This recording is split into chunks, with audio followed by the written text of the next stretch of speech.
In the mid-1990s, I bought this beautiful statue of the Virgin Mary for my father, and I had it blessed by one of the local priests. And this priest, he was quite a religious man, Father Mark de Batista. And at the time, he was my spiritual director. And he blessed this beautiful statue of the Virgin Mary. But the reverence and the love that he showed during this blessing of this statue, which I had bought for my father, was really something special.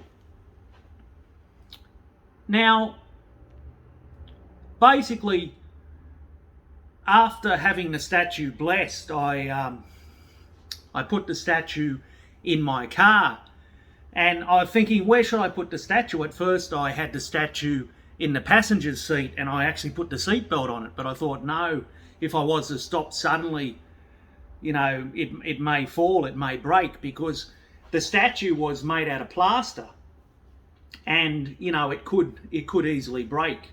So what I did, I put the statue on the floor, the floor of the vehicle, where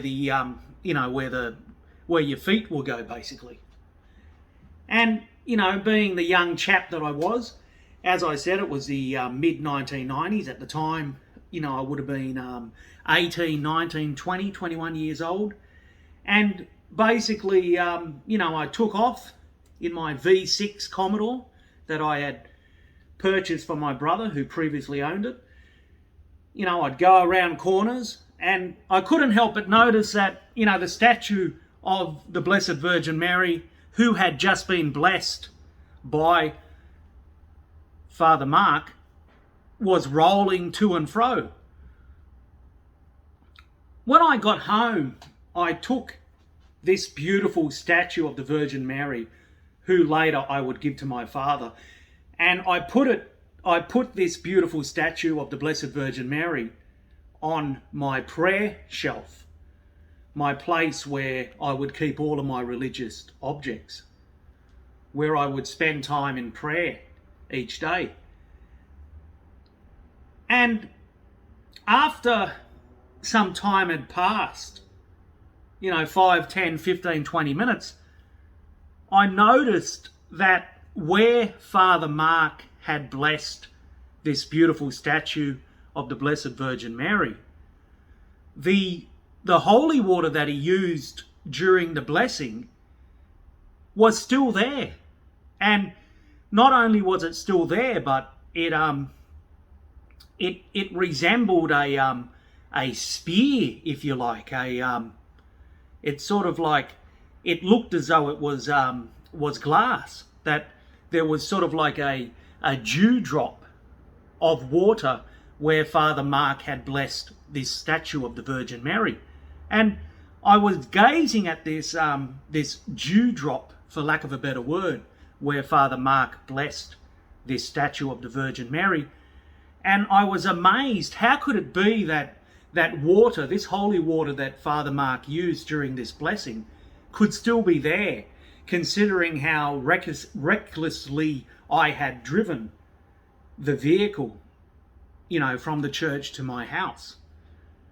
The statue was going this way and that way as I was driving round roundabouts, and as I was suddenly braking, the statue would go forwards, and when I would take off, the statue would go backwards. How could it be that this holy water that Father Mark used during his blessing was still there on this statue of the Virgin Mary? I would gaze upon this water, and I would blow the water. I would blow the water, and the water would move. It would move to my breath, and yet it would still stay there as like a spear, as like a dewdrop.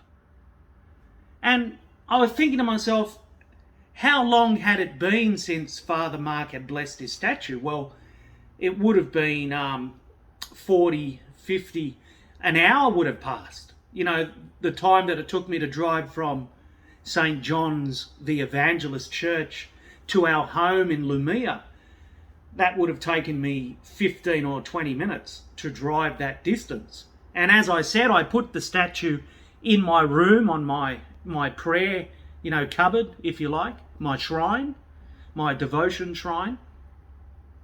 And I had been looking upon the statue for 5, 10 or 15 minutes before I even noticed the actual miracle, this miraculous event.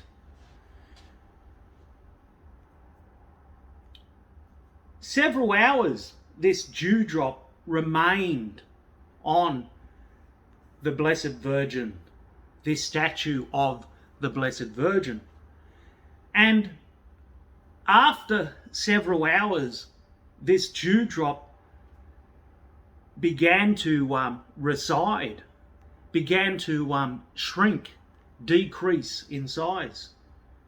And over time, this dewdrop of holy water disappeared completely. For me, this was a miracle. For me, this was a miraculous event. That holy water, that is basically just regular tap water, could survive me travelling recklessly from the church to my house, could remain in a vertical,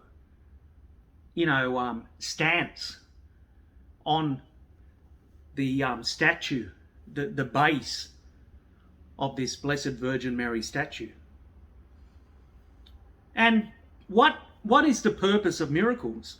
Well, the purpose of miracles for me is to bring us closer to God. The purpose of miracles for me is to make us realize that God is real, that everything that we believe is indeed true. Everything we believe may not be exactly as we believe it, but everything we believe is true and has truth to it. And these miraculous events are special. And the reason why I'm sharing this miraculous event with all of you is so that you too will believe that the things that we believe, that we hold dear to us, are in actual fact real and true.